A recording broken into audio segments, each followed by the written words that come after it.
Le prévenu, le délinquant que nous vous présentons, Monsieur le Président, ordonna.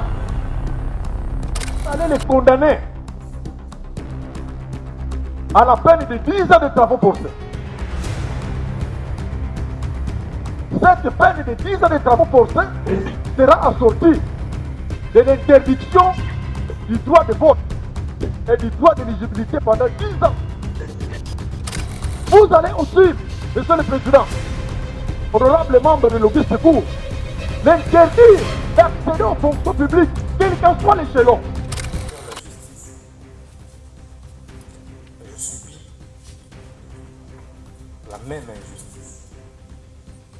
Alors que je voulais faire mon travail correctement, redresser les choses. Le procès est historique.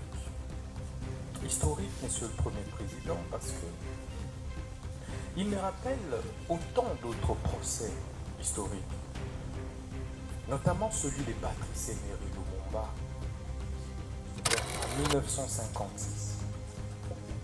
Pratiquement au même âge, il avait été condamné à 1 an d'emprisonnement pour détournement des deniers publics. Mais quelques années plus tard, il sera notre héros national. Ça me fait également penser au procès de Fidel Castro, un de mes idoles, vers les années 51, où il prononça les discours les plus historiques, l'histoire m'acquittera. Quelques années plus tard, il prit le pouvoir et il reste aujourd'hui le héros de Cuba. Ça me fait également penser au procès de Lula da Silva, et ça c'est le plus récent. Ancien président brésilien est jugé, condamné pour corruption. Et ça, c'est en 2017. Au sortir de la prison, il a été président de la République jusqu'aujourd'hui. Ce procès me fait penser au procès d'Étienne Tshisekedi Lumumba et de ses compagnons de lutte vers les années 80, parce qu'il luttait pour le changement. Il a été condamné, mais aujourd'hui, il reste une référence, un modèle. Et son fils est président de la République démocratique du Congo. Ce procès, enfin, me fait penser au procès de Mandela. Mandela vers les années 59, mais exactement 62.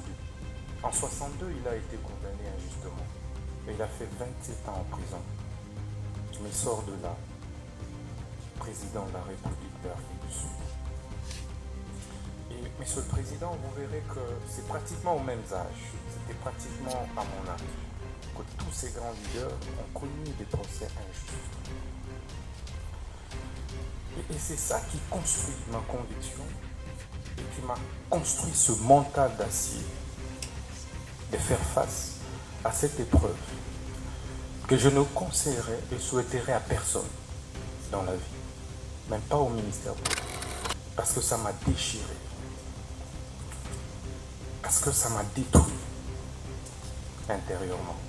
J'ai été trahi. Mais un jour, je parlerai.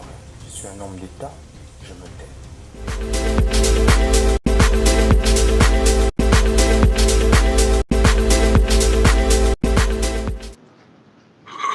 L'objet de l'infraction. Premièrement, les détournements ne peuvent porter que sur certains biens ou certaines choses énumérées par l'article 145. Suivant leur nature, ce sont les deniers, les effets en tenant lieu, ou précisément les effets tenant lieu des deniers. Il peut s'agir de billets de banque, de billets à ordre, de chèques, etc., etc.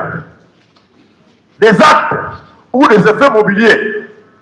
Et deuxièmement, les biens détournés doivent avoir été confiés à celui qui les a détournés à raison de fonctions officielles ou de l'emploi dont il était investi, ou encore qu'il en ait été constitué de manière quelconque, possesseur précaire. Qu'en est-il de la victime de cette infraction? La loi relative à cette prévention permet de retenir qu'elle est généralement commise au préjudice de l'État, ainsi que ses démembrements. Nous pouvons lire cela à l'arrêt inédit de la Cour de cassation sous RP 04/CR, affaire ministère public contre Ilunga Kalenga Oli. C'est un compatriote que nous connaissons qui a eu à exercer des fonctions publiques dans notre pays. Et M. Mbouy Mouassa Ezekiel, un arrêt du 23 mars 2020.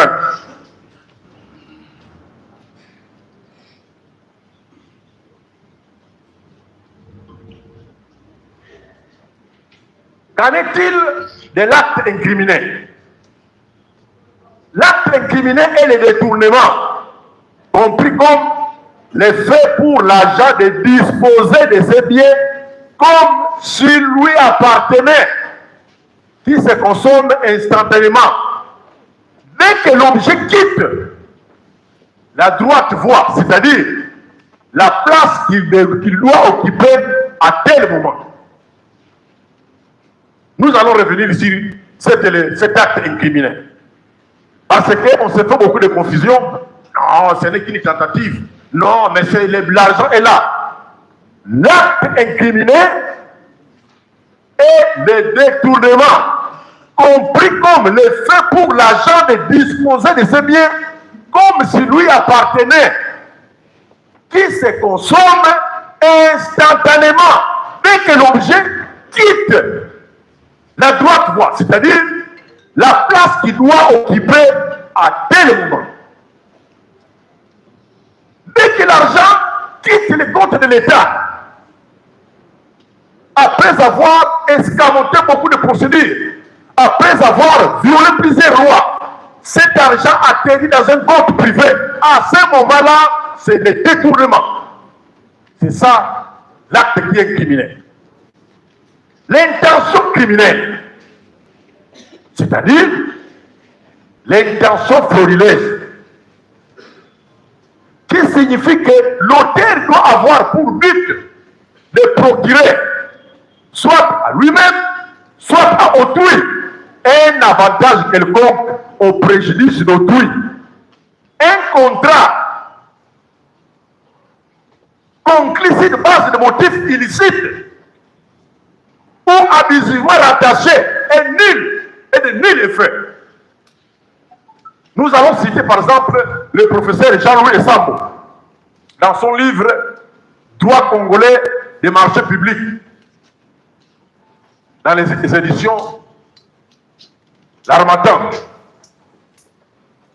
2016, les pages 109 jusqu'à 110.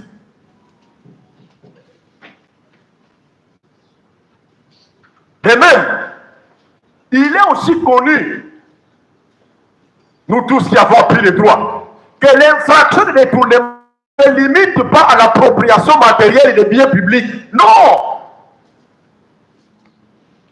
L'intention peut être présumée à partir des irrégularités, à partir des contradictions, des comportements irréguliers.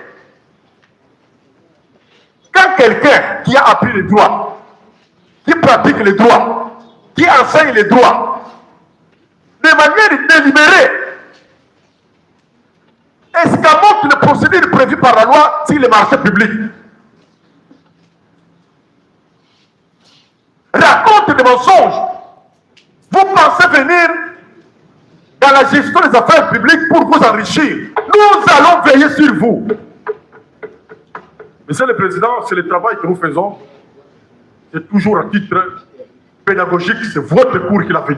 Et prévenir Constant Moutamba Tungunga. J'avais dit, je le répète, moi je l'ai vu étudier les droits. J'ai même une nièce qui a étudié avec lui. Lui-même dit qu'il pratique le droit comme avocat. Il a aussi dit, quand il comparaissait au parquet, qu'il enseigne le droit. C'est consigné dans les procès-verbaux. Alors, devant quelqu'un qui connaît la loi, qui pratique la loi, mais qui viole la loi, mais il devient un danger public. Merci, Monsieur le Premier Président. En fait, le collectif est très bien organisé. Ce n'est pas tout le monde qui aura la parole.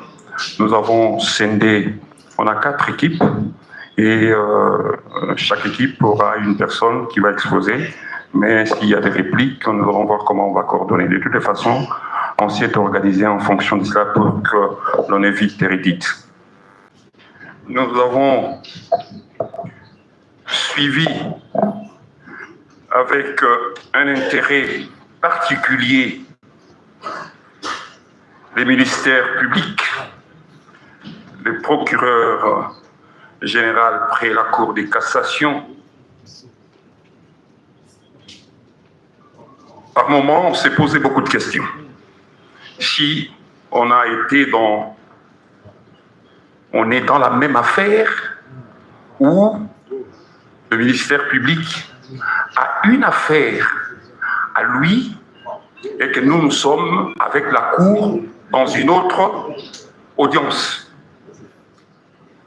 Monsieur le Premier Président, Monsieur de la Cour, il y a une sagesse anglaise des 12e siècle qui dit mieux vaut condamner 50 000 coupables que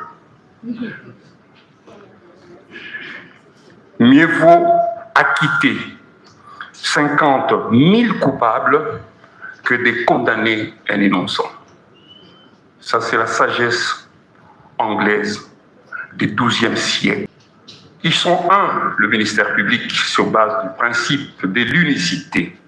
Mais nous avons compris que dans l'esprit, ils ne sont pas un.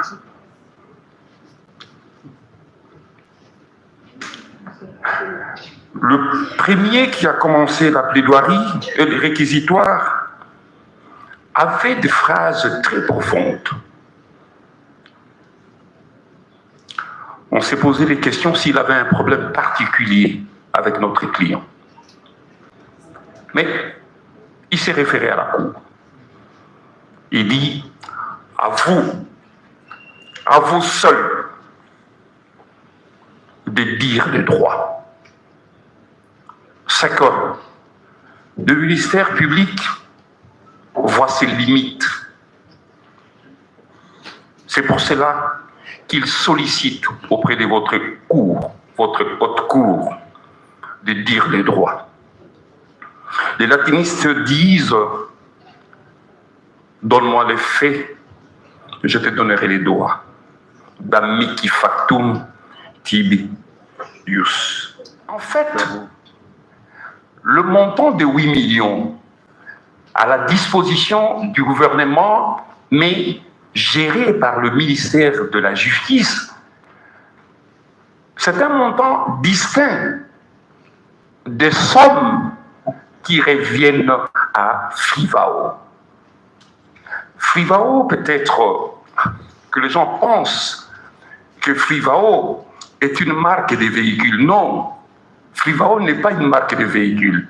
Frivao, c'est un établissement public créé en 2019 par l'État congolais avec un objectif, avec des objectifs, notamment la gestion des indemnisations. On ne parle pas de la réparation, on parle des indemnisations. Quelles indemnisations? Vous avez les indemnisations des personnes, vous avez les indemnisations des biens. Et c'est là le fonds des Frivao. Ça n'a rien à voir avec le fonds géré par le ministère de la Justice. C'est de la confusion qu'on amène. Le ministre a détourné l'argent de Frivao pour aller construire. Non, il faut que les choses soient claires. Monsieur Constant Moutamba, ministre de son État, s'est basé sur la loi 23/028 du 15 juin 2023 déterminant les principes fondamentaux relatifs au régime pénitentiaire et aussi à la loi 10/10 du 27 avril 2010 relative au marché public pour effectivement amorcer l'exécution du projet de la construction de la prison moderne des Kisangani. Ce contrat, votre honneur, est soumis à l'approbation de la Première ministre le 1er avril 2025. Je prends un extrait de cette lettre des demandes d'approbation.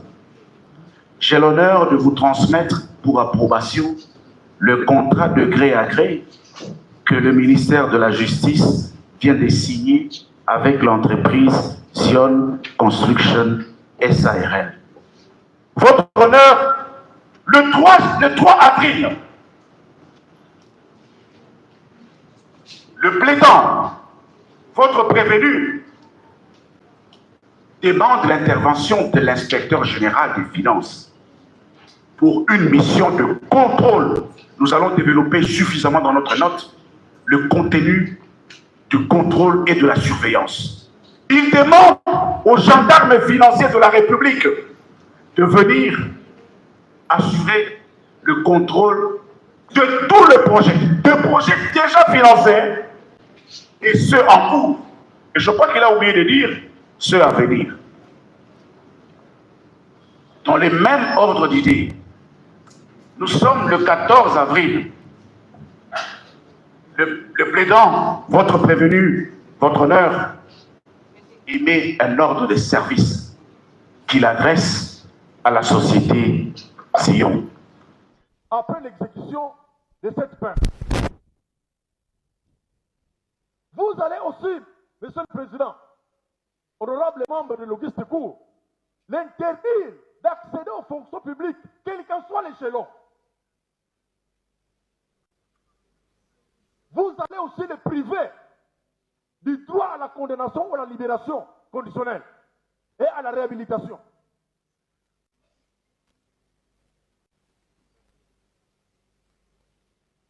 Vous allez aussi, Monsieur le Président, ordonner l'extournement intégral de la somme détournée. Cet argent-là de 19 900 000 dollars américains doit retourner dans les comptes d'où ça venait.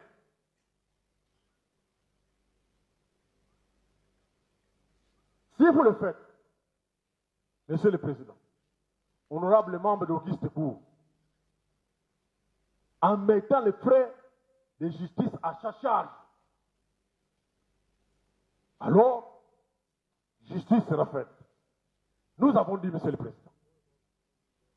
Bien, la Cour vous remercie pour vos réquisitions. Passe la parole à la défense. Pardon.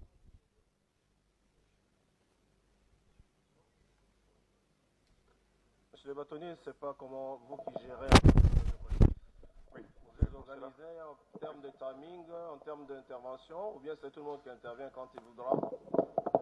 Merci, Monsieur le Premier Président. En fait, le collectif est très bien organisé. Ce n'est pas tout le monde qui aura la parole.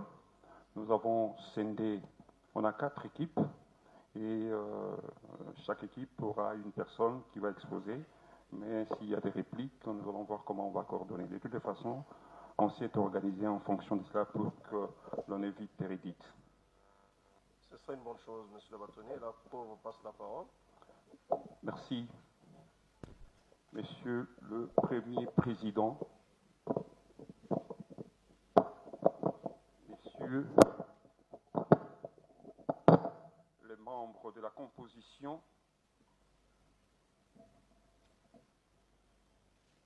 nous avons suivi avec un intérêt particulier les ministères publics, le procureur général près la Cour de cassation. Par moments, on s'est posé beaucoup de questions. Si on on est dans la même affaire où le ministère public a une affaire à lui et que nous sommes avec la Cour dans une autre audience.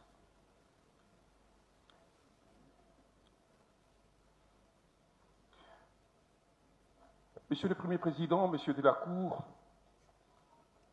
il y a une sagesse anglaise des XIIe siècle qui dit « Mieux vaut condamner 50 000 coupables que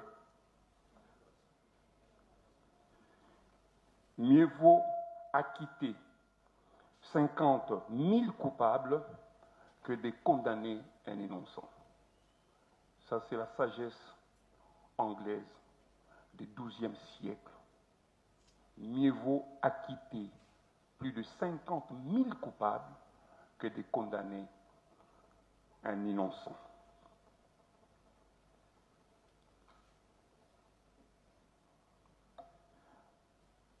Ils sont un, le ministère public, sur base du principe de l'unicité. Mais nous avons compris que dans l'esprit, ils ne sont pas un.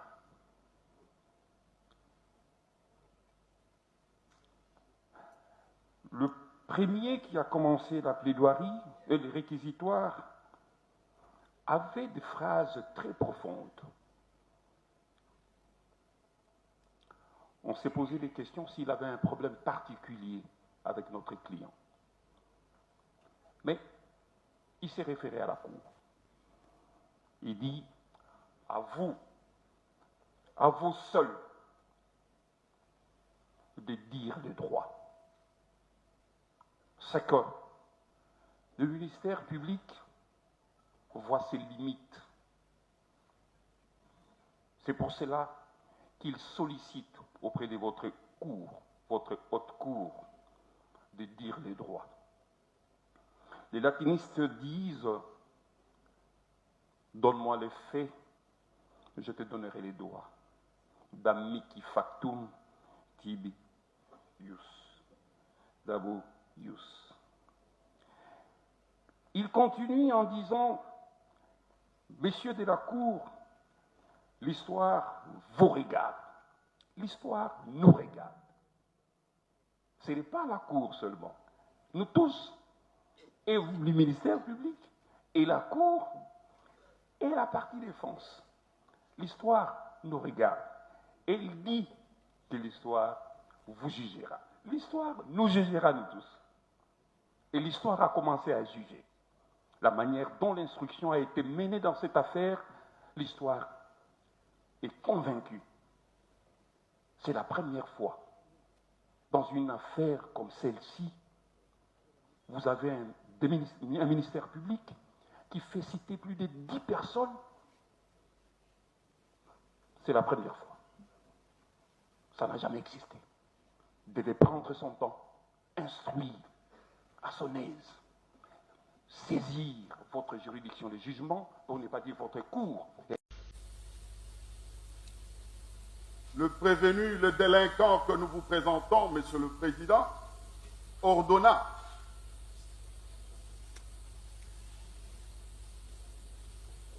délinquant, c'est le terme approprié dans le cas d'espèce pour désigner le prévenu. Et même si l'on va sur Google, on vous dira que le délinquant, c'est celui qui commet une infraction. Depuis 15 ans, l'association de lutte contre la tricherie. Et à l'université protestante au Congo, j'ai créé l'association de lutte contre les antivaleurs, président des étudiants. Je me suis opposé à toutes les antivaleurs et de manière farouche qui m'avait valu pour la première fois de reprendre en deuxième session, alors que j'avais distingué. Et je payais ce prix avec honneur. Au ministère de la Justice, je subis la même injustice. Alors que je voulais faire mon travail correctement, redresser les choses, pour le bien de tous, le bien du pays et des générations futures. C'est pourquoi ce procès est historique. Historique, Monsieur le Premier Président, parce que Il me rappelle autant d'autres procès historiques, notamment celui de Patrice Emery Lumumba, dont je suis la réincarnation. En 1956, pratiquement au même âge, il avait été condamné à 1 an d'emprisonnement pour détournement des deniers publics. Mais quelques années plus tard, il sera notre héros national. Ça me fait également penser au procès de Fidel Castro, un de mes idoles, vers les années 51, où il prononça les discours les plus historiques, l'histoire m'acquittera. Quelques années plus tard, il prit le pouvoir et il reste aujourd'hui les héros de Cuba. Ça me fait également penser au procès de Lula da Silva, et ça c'est le plus récent. Ancien président brésilien, mais jugé, condamné pour corruption. Et ça, c'est en 2017. Au sortir de la prison, il a été président de la République jusqu'aujourd'hui. Ce procès me fait penser au procès d'Étienne Tshisekedi Lumumba et de ses compagnons de lutte vers les années 80, parce qu'il luttait pour le changement. Il a été condamné, mais aujourd'hui, il reste une référence, un modèle, et son fils est président de la République démocratique du Congo. Ce procès, enfin, me fait penser au procès des Mandela. Mandela, vers les années 59, mais exactement 62. En 62, il a été condamné injustement. Et il a fait 27 ans en prison. Mais sort de là, président de la République d'Afrique du Sud. Et, Monsieur le Président, vous verrez que c'est pratiquement aux mêmes âges, c'était pratiquement à mon âge, que tous ces grands leaders ont connu des procès injustes. Et c'est ça qui construit ma conviction et qui m'a construit ce mental d'acier de faire face à cette épreuve que je ne conseillerais et souhaiterais à personne dans la vie, même pas au ministère public. Parce que ça m'a déchiré. Parce que ça m'a détruit intérieurement. J'ai été trahi. Mais un jour, je parlerai. Je suis un homme d'État, je me tais. Le ministère public sait que je suis incapable. Je suis très content parce qu'il est épinglé sa nièce qui a fini 1 année après moi à l'université. Je suis un homme, certes avec beaucoup de défauts, parce que je ne suis pas Dieu. Mais j'essaye d'être correct, sincère et honnête. Pour preuve, je ne me suis pas contredit lors de différentes auditions. Que ce soit au niveau du parquet, que ce soit ici. Parce que je pense que quand on est gouvernant, on doit assumer ses actes. Et je voulais assumer tout ce que j'ai fait. Même si mes collaborateurs ont posé un acte, je suis responsable, j'assume tout en tant que responsable. Ce procès, Monsieur le Président, c'est donc, me fait penser à un syllogisme simple. Le premier, l'on demande, l'on instruit le ministre d'État, ministre de la Justice, le garde des Sceaux, à construire une prison. Le ministre d'État, ministre de la Justice, s'active à construire cette prison.